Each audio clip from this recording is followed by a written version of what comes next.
Okay, welcome everybody to the GenInvest Podcast, and this is where we bring you inspiring, motivating and empowering content to take your life to the next level. Now, anyone who's new to this is where we start to talk about money, man. Okay, now there's 5 things that when we talk about money, it's about a mindset of money. Okay, we talk about how to manage your money, how to earn more money, how to invest your money, and how to build generational wealth. Well, this is the segment where we're going to be talking more about, obviously, investing in money, and it brings me a great pleasure to bring the eye candy. Okay, ladies, unfortunately, this guy is already taken, all right, but he can talk to you about some real stuff. That's what you can talk about. Okay, so welcome to the show, Ben. So Ben, thank you for joining us today. Thanks for having me. All right. You really, made me look bad with my hair. I just want to say that. So for anyone on who's listening to on the podcast, luckily you can't see that I don't have a fade, but he has a real smooth fade. But obviously what we wanted to do at least once a month is bring in an investor, someone who's actually actively investing in properties right now, and tell you their story, because one of the things that we wanted to do, Ben, is to let people know that, there's different people from different backgrounds. So we've had people who come from, council backgrounds, we've had people who made redundant, and we're going to find out your story, how you got into properties, what you've been doing, because you're only a young guy, right? Yeah, 27. 27! 27! Who looks older though? All right, okay, yeah, he looks really good for his age. 27 years old. And you've been investing for a couple of years. So we're going to get into, obviously, your story. Yep. And this will be really inspiring. So I'd say to anyone, a lot of things we're going to talk about is maybe some of the strategies. He'll share some of his strategies. Okay, so make sure you keep this one, subscribe to this, go back again. And the reason I say that 27 is mad young. Okay, property investor, and he has his business partner, okay, who's also, around. He's doing his own marketing. How old are you, Jay? 25, okay? 20. There is no excuse. These young cats are taking over the world right now. Okay, so what we do whenever time we bring someone onto the show, we ask them a series of questions. Okay, so 8 questions. So the first one is, what was you doing before you jumped into the world of property investing? Good question. So basically, when I left school at 16, I studied horticulture for 3 years, and I was Gardner for 5 years. Seriously? Yeah. So okay. That was kind of what I did first, and then fell into sales. Moved down to London and had various different sales jobs, anything from metal roof fabrications to energy sales. And I love sales, but I just couldn't find my kind of industry that I really wanted to be in. Yeah. Anyway, so kind of went down to London, moved back to Birmingham. Where was you living in the big city? So I was living in Islington first. Okay, Islington's nice. I like Islington. It was good area. Yeah. Cool. Yeah, enjoyed that. Kind of reluctantly moved back to Birmingham. Anyway, found myself back here for a couple of years, and fell into recruitment. Met a guy called Chris Stringo, who was a really good guy. He taught me a lot about recruitment.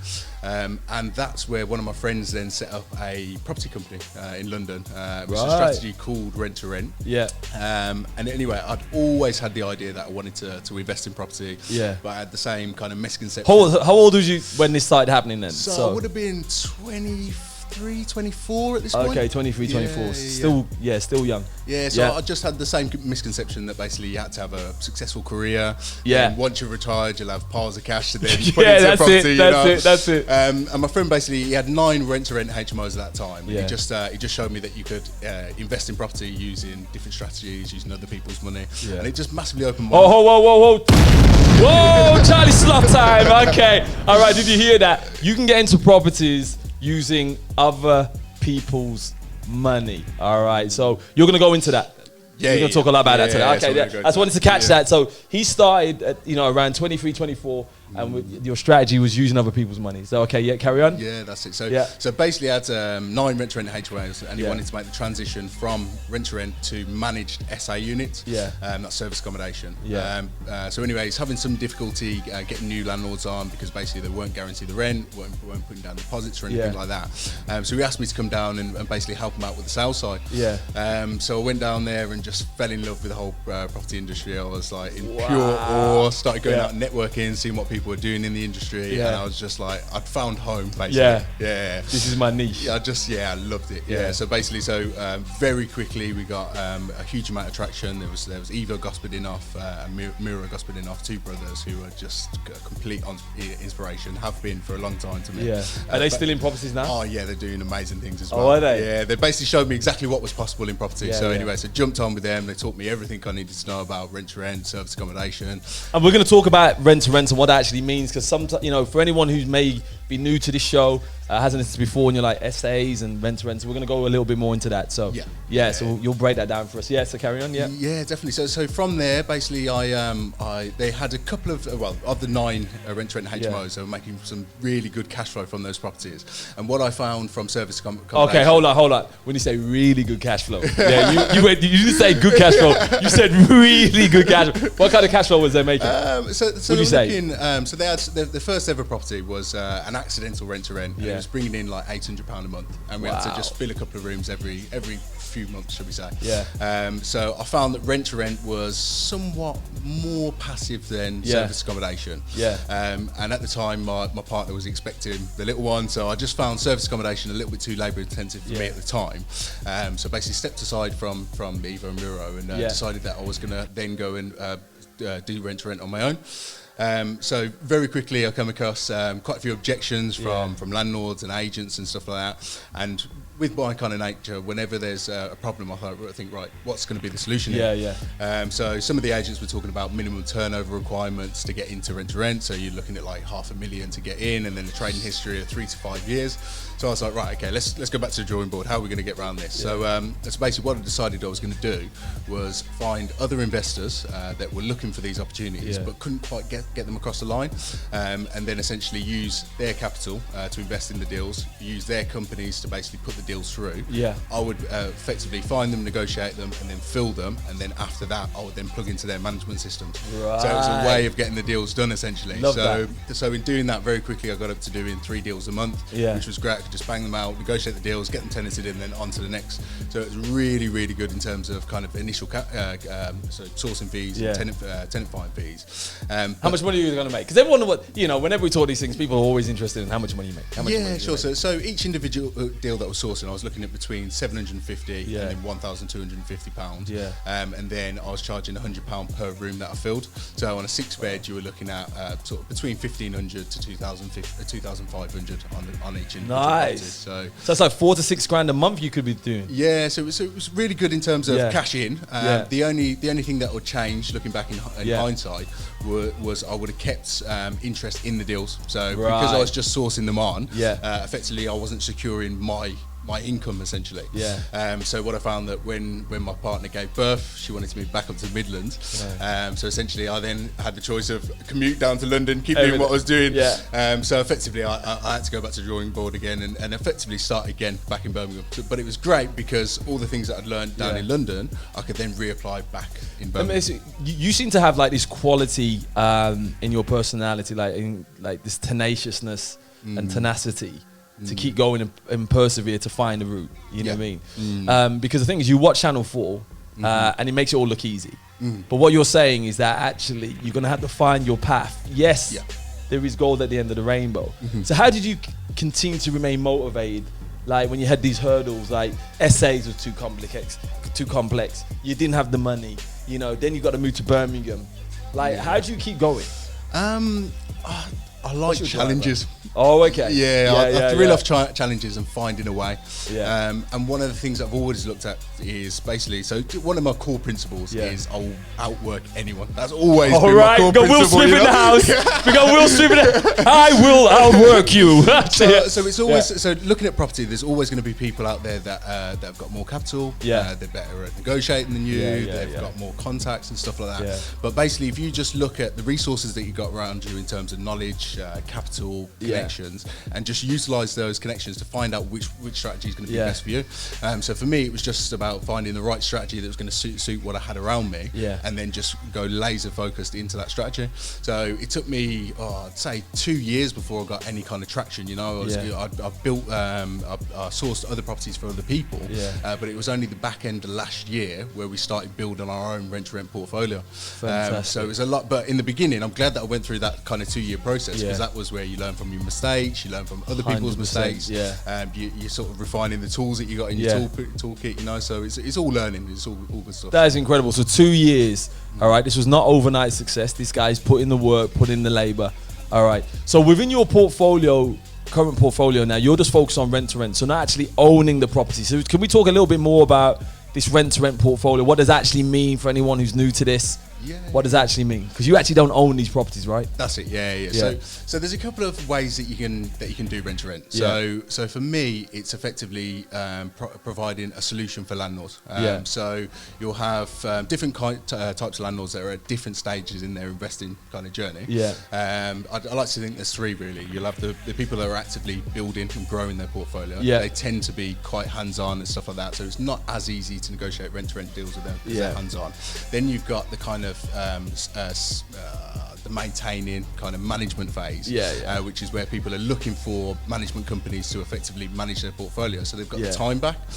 So this is kind of the sweet spot, because when it comes to HMOs, there are really good HMO agents out there, but if you give it to a traditional letting agent, they're not geared up to basically facilitate the management of HMOs. So where we come in is effectively we'll basically agree a figure with the landlord on the monthly rent.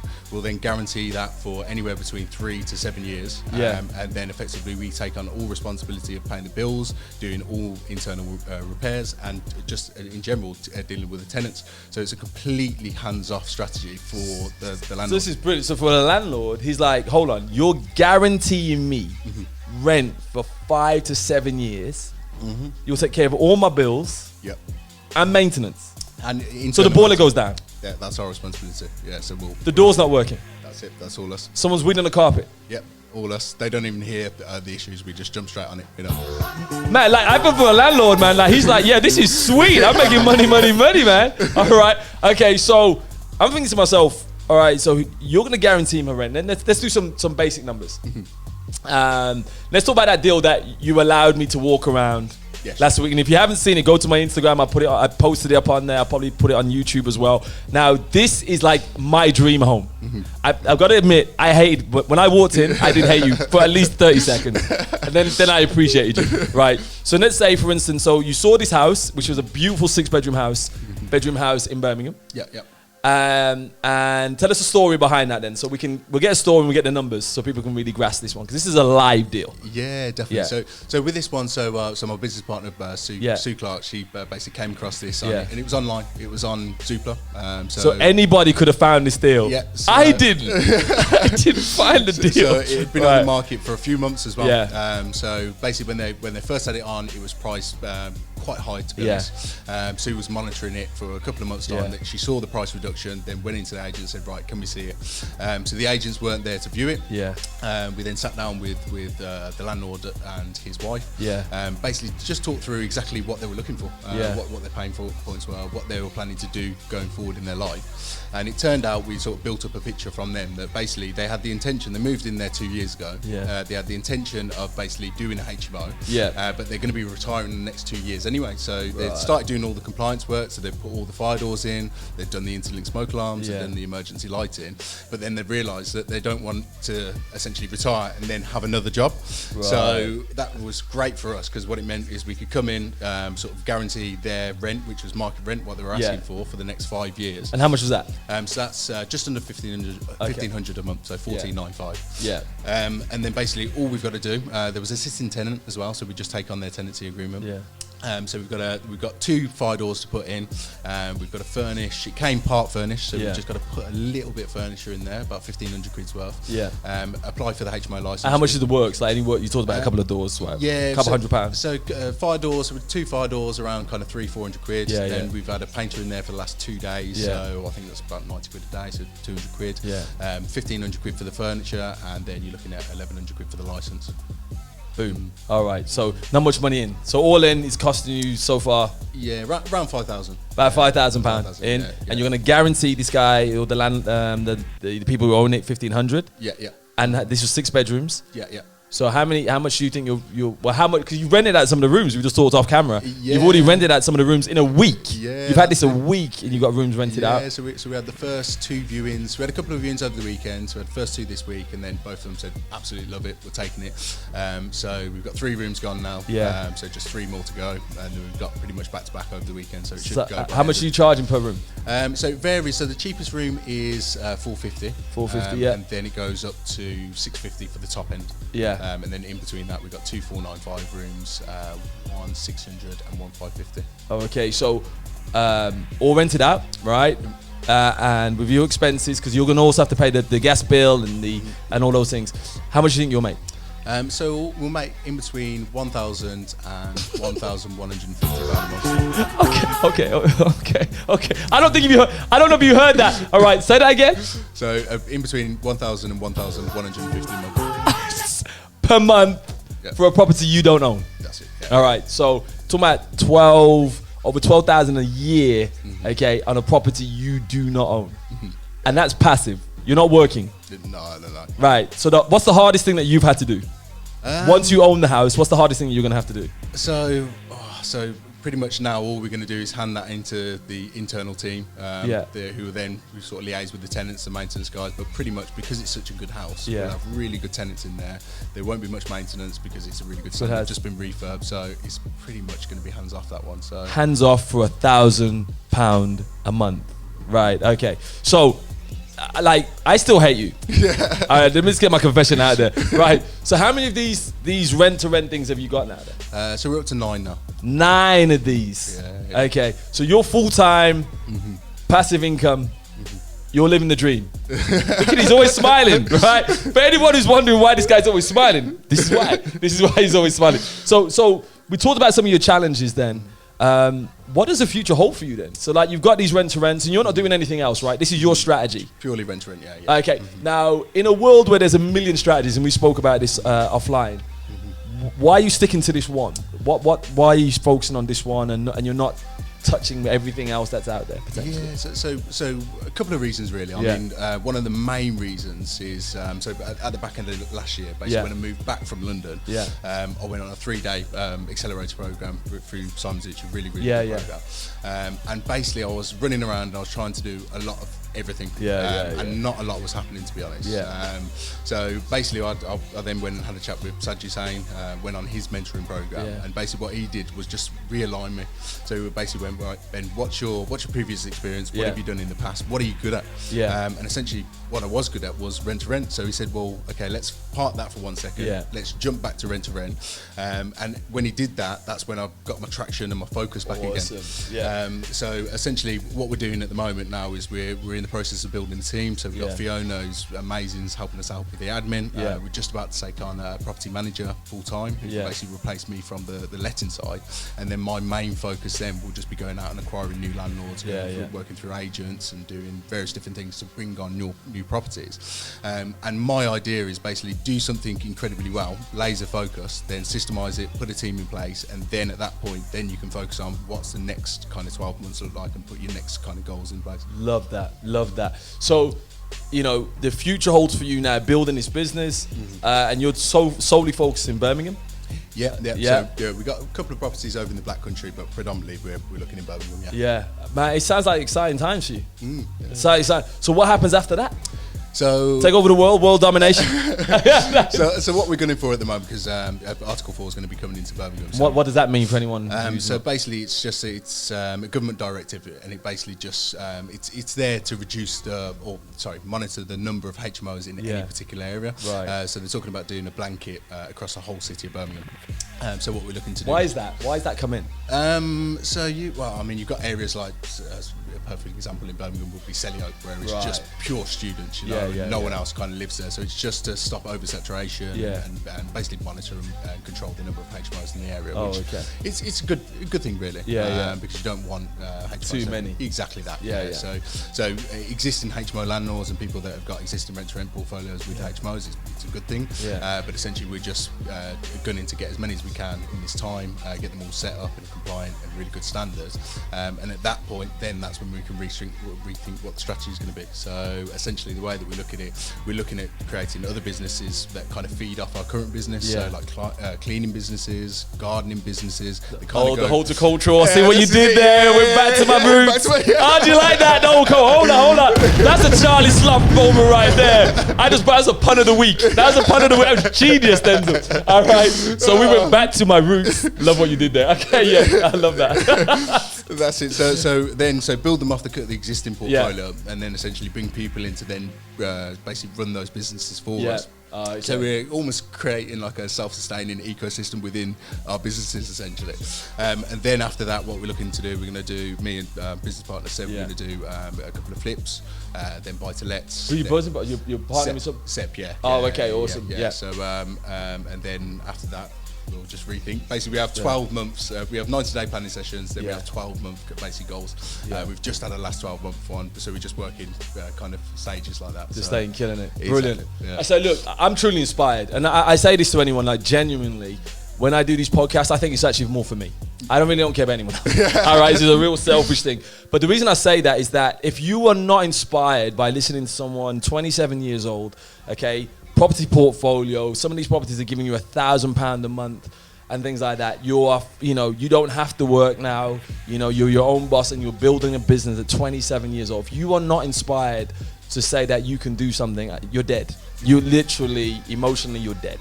All right. So I'm truly inspired. But what would you say for anyone listening to this? What would be the advice that you'd give to any either new investor or even seasoned investor who doesn't think it's happening? You see all these shows and these programs, you're like, it's not real.